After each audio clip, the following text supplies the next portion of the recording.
বাংলাদেশের বিরুদ্ধে অনমনীয় মনোভাব দেখাতে শুরু করে দিল ভারতবর্ষ। ডোনাল্ড ট্রাম্পের সঙ্গে যৌথ বিবৃতির পরই ডোনাল্ড ট্রাম্প জানিয়ে দিয়েছিলেন বাংলাদেশ নিয়ে যা সিদ্ধান্ত নেওয়ার নরেন্দ্র মোদী একাই নেবেন। আর তারপরেই যে খবরটি আমাদের সামনে আসলো, আশা করি আপনারা সকলেই পেয়ে গেছেন, যে আদানি গোষ্ঠী পরিষ্কারভাবে জানিয়ে দিয়েছে বাংলাদেশে তারা বিদ্যুৎ সরবরাহ করতে প্রস্তুত, কিন্তু কোনোভাবেই 1 টাকাও অতিরিক্ত কর বাবদ কিংবা ডিসকাউন্ট বাংলাদেশকে দিতে রাজি নন আদানি গোষ্ঠী। আর এই খবরটা একেবারেই বুশ ফায়ারের মতো চারিদিকে ছড়িয়ে পড়েছে। সেই কারণেই আপনাদের সামনে গতকাল আমি বলেছিলাম যে ভারতকে এইভাবে রাগিয়ে যাওয়ার ফল বাংলাদেশকে একদিন হাতে নাতে ভুগতেই হবে। তার কারণ ইতিমধ্যেই ভারত বাংলাদেশের বিরুদ্ধে অনমনীয় মনোভাব দেখাতে শুরু করে দিয়েছে বলে মনে করছেন কূটনৈতিক মহল, যা অত্যন্ত তাৎপর্যপূর্ণ এবং বাংলাদেশকে এই শিক্ষাটা দেওয়াই প্রয়োজন ছিল বলে অনেকেরই মত। আর সেই তথ্যগুলোই আজকে আপনাদের সামনে নিয়ে হাজির হয়েছি আপনাদের সামনে। ডোনাল্ড ট্রাম্পের সঙ্গে বৈঠকের পর ভারতের মাটিতে যেদিনই পা রেখেছেন নরেন্দ্র মোদী, ঠিক সেদিনই খবর পাওয়া যাচ্ছে যে বাংলাদেশে বিদ্যুতে আর 1 টাকাও ডিসকাউন্ট দিতে রাজি নয়। যে বাংলাদেশ আদানি গোষ্ঠীকে বলেছিল যে তারা সঠিকভাবে বাংলাদেশে বিদ্যুৎ সরবরাহ করছে কিনা, তাদের চুক্তির সঙ্গে কোনো রকমের কারচুপি রয়েছে কিনা, যতক্ষণ না আদানি গোষ্ঠী কম দামে বিদ্যুৎ দেবে আমরা বিদ্যুৎ নেব না, এত কিছু বলার পরেও কিন্তু বাংলাদেশ এই মুহূর্তে বলেছে 50% নয়, তারা 100% বিদ্যুৎ কিনতে চায় আদানি গোষ্ঠীর কাছ থেকে, কিন্তু তারা কিছুটা ডিসকাউন্টের প্রত্যাশা করে। এই আমি আপনি যেমন বাজারে যাই জুতো কিনতে, তরি তরকারি কিনতে, বলি 10 টাকার ফুলকপিটা 7 টাকায় হবে কিনা, কিংবা 20 টাকার ফুলকপিটা 15 টাকায় হবে কিনা, ঠিক সেই রকমই বার্গেনিং করার চেষ্টা করছিল, কিন্তু পত্রপাঠ খারিজ করে দিয়েছে যে এরপর থেকে আর কোন রকমের বার্গেন নয়, অন্তত বাংলাদেশের সঙ্গে। আপনারা কি মনে করছেন কতটা গুরুত্বপূর্ণ এই সিদ্ধান্ত? ভারতের এই যথাচিত জবাব, ভারতের মধ্যে অন্যতম একজন ব্যবসায়ী, তার এই যথাচিত জবাব শুধু কি তার নিজস্ব সিদ্ধান্ত, নাকি ভারতের সঙ্গে এই দ্বিপাক্ষিক সম্পর্কের অবনতির জন্যই আজকে মূল্য দিতে হচ্ছে গোটা বাংলাদেশকে? এই তথ্য আজকে আপনাদের সামনে নিয়ে এসেছি। নমস্কার, ওয়েলকাম টু সিম্পল এজএবিসি। আপনাদের সকলকে স্বাগত জানিয়ে শুরু করছি অত্যন্ত তাৎপর্যপূর্ণ একটি খবর। আপনাদের আমি আগের একটি পর্বে বলেছিলাম যে আপনারা অনেকেই জানেন ঝাড়খণ্ডের মধ্যে আদানি পাওয়ার যেটা রয়েছে, সেখানে 800 মেগাওয়াটের 2টি ইউনিট রয়েছে, যেটা 1600 মেগাওয়াট বিদ্যুৎ উৎপন্ন করতে পারে। শুধুমাত্র এই ঝাড়খণ্ডের গোড্ডায় যে বিদ্যুৎ কারখানা রয়ে গিয়েছে, বাংলাদেশকে বিদ্যুৎ সরবরাহ করার জন্যই কিন্তু এই সিদ্ধান্ত বা এই ধরনের বিজনেস, সেটা ইনফ্রাস্ট্রাকচার তৈরি করেছিল আদানি গোষ্ঠী। 1600 মেগাওয়াট করে বিদ্যুৎ সরবরাহ করত 2017 সালে শেখ হাসিনা যখন প্রধানমন্ত্রী ছিলেন, তখন সেই চুক্তি হয়েছিল আদানি গোষ্ঠীর সঙ্গে, এবং 25 বছরের চুক্তি হয়েছিল যে 25 বছর বাংলাদেশকে আনইন্টারাপ্টেডলি বিদ্যুৎ সাপ্লাই করবে আদানি গোষ্ঠী। এর মধ্যেই ক্ষমতার হস্তান্তর হয়ে যায়, প্রশাসনের দখল নেয় ঘুরপথে মোহাম্মদ ইউনূসের মতো একটা মৌলবাদ সরকার, এবং তারা ঘুরপথে ক্ষমতায় এসে বলেন যে ভারতের সঙ্গে সমস্ত রকমের সম্পর্ক কাটছাট করতে হবে, প্রয়োজনে তারা পাকিস্তানের সঙ্গে সম্পর্ক বৃদ্ধি করতে হবে। দীর্ঘদিন ঘোরাফেরার পর তারা বুঝতে পারেন যে ভারত নির্ভরশীলতাটা কাটিয়ে দেওয়াটা ইতিমধ্যেই বা খুব শীঘ্রই কেন, কখনোই তাদের সম্ভব নয়। যে দামে ভারত তাদের বিভিন্ন ধান, চাল, গম থেকে শুরু করে বিভিন্ন রকমের শিল্পজাত দ্রব্য রপ্তানি করে, যে দামে তারা আমদানি করে, সেটা বিশ্বের আর দ্বিতীয় কোনো দেশ থেকে আমদানি করতে পারবে না। সেটা হচ্ছে ভৌগোলিক অবস্থানের জন্য। তাই এই ভৌগোলিক অবস্থানের মধ্যে ভারতের মধ্যে যখন একটা পকেটে ঢুকে থাকা বাংলাদেশ, তারা ভারতেরই বিরুদ্ধে জিগির তুলে কার্যত নিজেদের পায়ে কুড়ুলটা যখন মারছিল, সেদিনই আমি সতর্ক করেছিলাম বাংলাদেশের সাধারণ মানুষকে। আর আজকে দেখুন বাংলাদেশের মানুষের জন্য এটা কতটা দুর্ভোগের। তার কারণ শীত যতদিন ছিল ততদিন পর্যন্ত মৌলবাদী সরকার বলেছিল যে ঠিক আছে, আমরা 50% বিদ্যুৎ কমিয়ে নিচ্ছি, আদানির থেকে 50% বিদ্যুৎ আমরা নেব না। সেই কারণে যে দুটি গোড্ডায় ঝাড়খণ্ডে 2টি ইউনিট ছিল, তার মধ্যে একটি ইউনিট বন্ধ করে রেখেছিল আদানি গোষ্ঠী 3 মাস ধরে। অবশেষে বাংলাদেশ কিছুদিন আগে বলে যে না, আমরা 100% বিদ্যুৎ কিনতে চাই এখন আদানি গোষ্ঠীর কাছ থেকে। আদানি গোষ্ঠীর সঙ্গে যে মিটিং হয়েছে ভার্চুয়ালি বাংলাদেশ পাওয়ার ডেভেলপমেন্ট বোর্ডের, এবং সেখানে তাদের তরফ থেকে বলা হয়েছিল যে আমাদের কিছুটা ছাড় দিতে হবে, ডিসকাউন্ট দিতে হবে, কিছুটা যে বকেয়া রয়ে গিয়েছে সেই বকেয়ার উপর কিছুটা ডিসকাউন্ট দিতে হবে, এবং যে ট্যাক্স যে শুল্ক চাপানো হয় সেই শুল্কতেও কিছু ছাড় দিতে হবে। আদানি গোষ্ঠী পরিষ্কার বলে দিয়েছে যে কোনো ছাড় নয়। এরপরেও নাকি বাংলাদেশের তরফ থেকে আবেদন জানানো হয়েছিল যে কিছু অন্তত ছাড় দিন, পুরোটা যদি না দিতে পারেন কিছু অন্তত ছাড় দিন। সেখানেও বলা হয়েছে রয়টার্সের রিপোর্ট অনুযায়ী যে বাংলাদেশকে 1 টাকাও অতিরিক্ত ছাড় দেওয়া হবে না। এবং শুধু ছাড় দেওয়ার কথাই নয়, যতটা বকেয়া রয়েছে খুব শীঘ্রই সেটাও মেটাতে হবে, তা না হলে আনইন্টারাপ্টলি এই বিদ্যুৎ সরবরাহ আদানি গোষ্ঠী পৌঁছে দেবে না, এমনই সিদ্ধান্ত হয়েছে। এবং আপনাদের জানাতে চাইবো যে এখনো পর্যন্ত আদানি গোষ্ঠীর হিসাব অনুযায়ী তাদের বকেয়ার পরিমাণ 7,807 কোটি টাকা তারা বাংলাদেশ পাওয়ার ডেভেলপমেন্ট বোর্ডের কাছ থেকে পায়। যদিও বাংলাদেশের দাবি সেই টাকার পরিমাণ নাকি 5,638 কোটি টাকা। এবং বাংলাদেশ ইতিমধ্যে 737 কোটি টাকা প্রত্যেক মাসে, যেটা প্রায় $2.5 কোটি, 2.5 এরকম আর কি, 2.5 কোটি, মাফ করবেন, $2.5 কোটি প্রত্যেক মাসে ঋণ হিসাবে শোধ করছে। তা সত্ত্বেও পরিষ্কার এখনো পর্যন্ত এই ঋণের অ্যামাউন্ট 7,807 কোটি টাকা। আদানি গোষ্ঠী বলে দিয়েছে যে এই বকেয়া টাকা একেবারে কিস্তিতে কিস্তিতে মেটাতে হবে, এর জন্য কোনো ডিসকাউন্ট মিলবে না। তার কারণ বাংলাদেশের সঙ্গে ভারতের যা চুক্তি ছিল, শেখ হাসিনা যখন ভারতের সঙ্গে বন্ধুত্ব সম্পর্ক রেখেছিল তখন এইরকমই কথা হয়েছিল যে বিভিন্ন সময়ের বেসিসে, যেমন যেহেতু গ্রীষ্মকালে বিদ্যুতের চাহিদা বাড়ে, তাই সেক্ষেত্রে আদানি গোষ্ঠী চাইলে তারা কিছুটা ডিসকাউন্ট দিলেও দিতে পারে, সেটা নির্ভর করছে সেই বছরের জন্য। এতদিন পর্যন্ত বাংলাদেশ কিছু ডিসকাউন্ট পেতেন যতদিন শেখ হাসিনা ক্ষমতায় থাকতেন, কিন্তু এই মৌলবাদী ইউনূসের প্রশাসনের জন্য পরিষ্কারভাবে বলে দিয়েছেন যে 1 টাকায় অতিরিক্ত কোনো ছাড় নয়। সেটা এই যে বকেয়া রয়েছে তার উপরে যেমন ছাড় নয়, তেমনি ট্যাক্সের উপরে 1 টাকাও ছাড় দিতে রাজি নয়। বাংলাদেশের নেতৃত্বরা এখনো শুনবেন রাস্তায় রাস্তায় মোড়ে দিল্লি না ঢাকা, ঢাকা ঢাকা বলে স্লোগান তোলেন, এখনো বলেন ভারতের পণ্য বিসর্জন করতে হবে, ভারতের কোনো পণ্য ঢাকার মাটিতে, বাংলাদেশের মাটিতে বিক্রি করা যাবে না। সেই সমস্ত মৌলবাদী ছাত্র নেতাদের প্রশ্ন করতে চাই, এবার থেকে দয়া করে এই আন্দোলনটাও আপনারা শুরু করুন।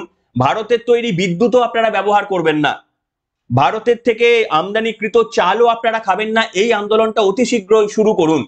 যদি কলিজার মধ্যে জোর থাকে, যদি ভেতরে সৎসাহস থাকে, তাহলে ভারতের মধ্যে যদি বিরোধী জিগির তুলতেই চান, তাহলে এই সমস্ত ভারতের তৈরি খাদ্য দ্রব্য হজম করার পর সেখান থেকে শক্তি নিয়ে দয়া করে ভারতের বিরোধিতা করবেন না।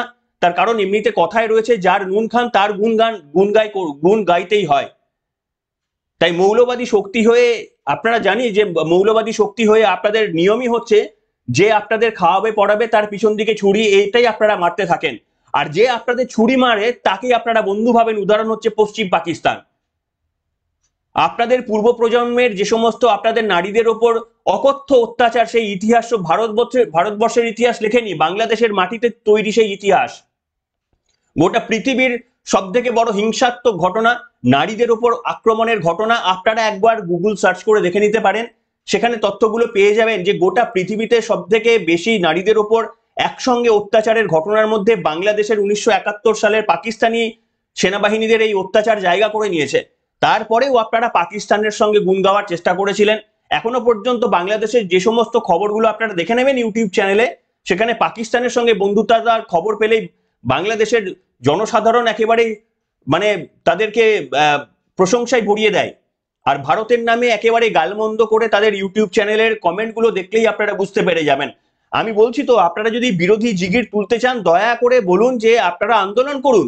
ঠিক যেভাবে আপনারা শেখ হাসিনার ধানবান্ডির বাড়িটা ভেঙে পুড়িয়ে দিয়েছিলেন, আপনারা সকলে মিলে চলে যান, সকলে মিলে শান্তিপূর্ণ একটা প্রোটেস্ট করে বলুন যে আমরা গৌতম আদানি ভারতের একজন ব্যবসায়ী, তার দেওয়া কোনো রকমের বিদ্যুৎ দিয়ে আমাদের কলকারখানার প্রোডাক্ট থেকে তৈরি খাবার খাবো না।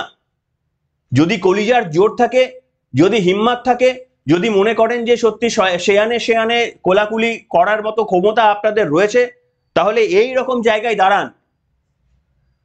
আর না হলে ওই যে ভারতের পতাকাগুলো স্কুল বা কলেজের গেটে লাগিয়ে দিয়ে পা দিয়ে চেপে চলে যাচ্ছেন, ওটাকে মাথায় নিয়ে থাকবেন এবার থেকে, এবং মনে করবেন এই দেশটার জন্যই বেঁচে আছেন।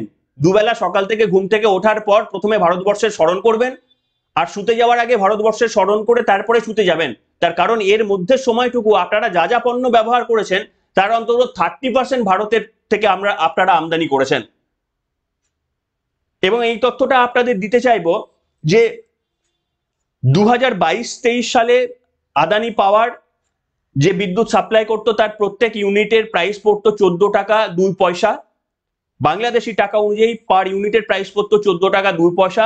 2023-24 সালে সেটা কিছুটা কমে করা হয়েছিল 12 টাকা পার ইউনিট, অর্থাৎ কমানো হচ্ছিল। শেখ হাসিনার সময় সেটা কমানো হচ্ছিল, কিন্তু বাংলাদেশের এই অন্তর্বর্তীকালীন সরকারের পর পরিষ্কারভাবে বলা হয়েছে বিদ্যুতের দাম কমানোর কোনো প্রশ্নই ওঠে না, এবং যে বকেয়া রয়ে গিয়েছে তাই বকেয়ার ওপর ছাড় দেওয়ার কোনো প্রশ্নই ওঠে না। বাংলাদেশের দাবি যে তাদের আভ্যন্তরীণ যে বিদ্যুৎ তৈরি হয় তার দাম পড়ে পার ইউনিট 8 টাকা 77 পয়সা তাদের হিসাবে, তাদের মানে বাংলাদেশের টাকা হিসাবে। সেই অনুপাতে নাকি তারা চায় যে ভারতের কাছ থেকে এই বিদ্যুৎ কিনবেন। কিছুদিন আগে তারা বলেছিলেন যে যদি বিদ্যুতের না দাম কমানো হয় তাহলে আদানি গোষ্ঠীর কাছ থেকে আদৌ বিদ্যুৎ কেনা হবে কিনা সেটা নিয়ে তারা ভাবনা চিন্তা করবেন। এবং একটা মামলাও তাদের হাইকোর্টে চলছে। 2017 সালে শেখ হাসিনার সঙ্গে যে ধরনের গন্ডগোল হয়েছিল, যে ধরনের চুক্তি হয়েছিল, তাতে নাকি মানে বৈষম্যতা ছিল, সেই চুক্তি নাকি সঠিকভাবে হয়নি বলে হাইকোর্টে সেখানে মামলা চলছে। আপনাদের একদিকে হাইকোর্টে মামলা চলছে, আর একদিকে আপনাদের উপদেষ্টারা সিদ্ধান্ত নিয়ে নিচ্ছেন যে 50% নয় এবার 100%ই কিনবেন আপনারা। কোনো একটা মামলা চলাকালীন অন্তত আপনাদের এই সিদ্ধান্ত থেকে তো বিরত নেওয়া উচিত ছিল। আগে আপনাদের হাইকোর্টের নির্দেশ আসুক যে কোনো আপনাদের 2017 সালে আদানি গোষ্ঠীর সঙ্গে চুক্তিতে কোনো কারচুপি হয়নি, তারপরে নয় আপনারা বাড়াতে পারতেন। যতদিন শীত ছিল, যতদিন বিদ্যুতের প্রয়োজন হয়নি, যতদিন এসির প্রয়োজন হয়নি, ততদিন পর্যন্ত এই যুদ্ধ জিগিরটা খুব ভালো লাগছিল।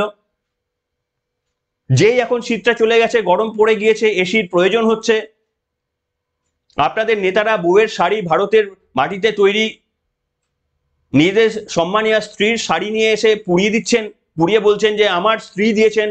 রিজভী সাহেব আপনাদের বিএনপির যুগ্ম মহাসচিব, তিনি পুড়িয়ে দিয়ে এক বীরত্ব প্রদর্শন করেছেন।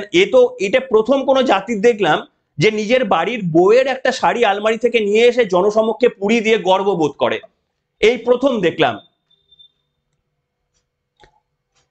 আপনারা বলতে পারতেন যে এর পরবর্তী কালের সময় থেকে আমরা কিনবো না। তাহলে সেই সিদ্ধান্ত যদি নিয়ে থাকেন তাহলে আজকে আপনারা একটা আন্দোলন কেন দেখছি না?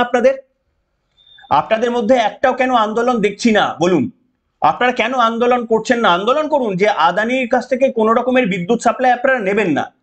কেন এই ধরনের আন্দোলন করছিলেন না? আপনাদের লোকজন দাবি করছিল যে আপনারা এসব করেন বলে, আপনাদের চাহিদা রয়েছে বলে ভারতের বিজনেসম্যানরা বেঁচে রয়েছে। আপনাদের ভাবতে হবে না এত ভারতের বিজনেসম্যানদের কথা, আপনারা নিজেদেরটা সামলান। আপনাদের ব্যাংকে কত আপনাদের ব্যাংকগুলোর কি পরিস্থিতি জানেন? আপনাদের কটা ব্যাংক দেউলিয়া হতে চলেছে আপনারা জানেন? খবরটা রয়েছে আপনাদের কাছে? এখনো পর্যন্ত প্রায় 10টি ব্যাংক আপনাদের দেউলিয়া হতে চলেছে। এই রকম অর্থনীতির অবস্থা আপনাদের। এবং এই 10টি যে ব্যাংক রয়েছে তাদের মধ্যে 30% মানে যে লোন দেওয়া হয় আপনাদের ঋণ, তার 30% লোন সেটা আপনাদের আমজনতার ব্যাংকে ফেরত দেয় না। এইরকম যখন একটা দেউলিয়া হয়ে যাওয়ার পথে ব্যাংক, দেউলিয়া হয়ে যাওয়ার পথে দেশ, কিন্তু মৌলবাদীতে ভরপুর, মৌলবাদীর ইন্ধন দিতে তারা কিন্তু ভরপুর। শান্তিপূর্ণভাবেও তো প্রোটেস্ট করা যায়, তাই না? ধানমান্ডির বাড়িটা না পুড়িয়ে তো আপনারা শান্তিপূর্ণভাবে আপনাদের বক্তব্যগুলো জানাতে পারতেন। একদিকে বাড়ি পোড়ালেন, সেখান থেকে আপনাদের মাদ্রাসার শিক্ষকরা সেখান থেকে টাইলস খুলে নিয়ে বলল যে আমরা মাদ্রাসা তৈরি করব। একটা হিংসার বলি, একটা স্মৃতিসৌধকে ধ্বংস করে তার টালি, তার কাঁচ, তার লোহার লস্কর খুলে বলছেন আপনারা ওখান দিয়ে নাকি বিদ্যালয় তৈরি করবেন। একটা চুরির জিনিস নিয়ে, একটা হিংসার জিনিস নিয়ে আপনারা নাকি শিক্ষা গঠন করবেন। আর আপনাদের মাদ্রাসা থেকে ছাত্ররা কি শিক্ষা পায় তার একটা এক্সাম্পল আমি কয়েকদিন আগে ভিডিওতে দেখিয়েছি। যারা দেখেননি আমার ভিডিওগুলো সার্চ করে একটু দেখে নিতে পারেন। এইরকম যখন পরিস্থিতি, তখন ভারতের সিদ্ধান্ত কি আপনারা মনে করছেন যে ভারত এই মুহূর্তে একেবারে সঠিক সিদ্ধান্ত নিয়েছে? এরপর থেকে বাংলাদেশের প্রতি প্রত্যেকটা জিনিসে এরকম অনমনীয় মনোভাব দেখাতে হবে, কমপ্লিটলি বিজনেসম্যানের পার্সপেক্টিভে। ভাই তোমার দেশে কত লোন আছে সেটা তুমি বুঝে করো, তার জন্য আমি দায়বদ্ধ নই, কিন্তু আমি 1 টাকা ছাড় দেবো না। আদানি গোষ্ঠী যেমন তার হিসাবটা বুঝে নেবে, ভারতের মানুষও তেমনি ট্যাক্সটা বুঝে নেবে। তার কারণ গভর্নমেন্টের যে ট্যাক্সটা আসে সেটা থেকে আমাদের ডেভেলপমেন্ট হয়। তাই আপনাদের মৌলবাদীদের মানে ইন্ধন যোগানোর জন্য ফ্রিতে আর কিছু দেওয়া যাবে না, এই সিদ্ধান্ত নেওয়া উচিত। আপনাদের যারা দেখছেন ভারত থেকে, আমার ম্যাক্সিমাম বন্ধুরা, আপনারা বলুন, আপনারা কতজন সহমত পোষণ করছেন যে ভারত থেকে ফ্রির জিনিস, ডিসকাউন্টের জিনিস আর বাংলাদেশকে দেওয়া যাবে না, একেবারে পূর্ণ বন্ধ করে দিতে হবে, নিলে পুরো নাও, বরঞ্চ আরো বেশি ট্যারিফ চাপিয়ে দাও। ডোনাল্ড ট্রাম্প ঠিক যেভাবে বলছে বাংলাদেশের ওপর আরো বেশি ট্যারিফ চাপিয়ে দাও, বন্ধ করতে হবে না কোনো কিছু, সবকিছুর ওপর ট্যারিফ দ্বিগুণ করে দাও, তারপরে মৌলবাদীদের আরো কিভাবে দ্রুত অর্থনৈতিকভাবে ব্লকেট করা যায় সেই সিদ্ধান্ত নাও। কূটনৈতিকভাবে এই সিদ্ধান্তই নেওয়া উচিত বলে আমার ব্যক্তিগতভাবে মতামত। আপনারা কি বলছেন? আপনাদের মতামত লিখে জানান আজকের এই পর্বে। এখনকার মতো এখানেই শেষ করলাম।